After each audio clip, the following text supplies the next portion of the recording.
大家好，二鱼说故事。情人列车。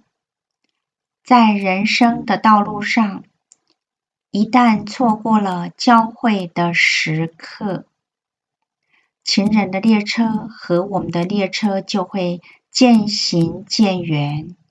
我们会听见彼此的汽笛声，但是我们不会为情人回头。我们的列车驶在单行道上，只能向前行，并没有回头的轨道。爱情说：“你为什么不等等我？”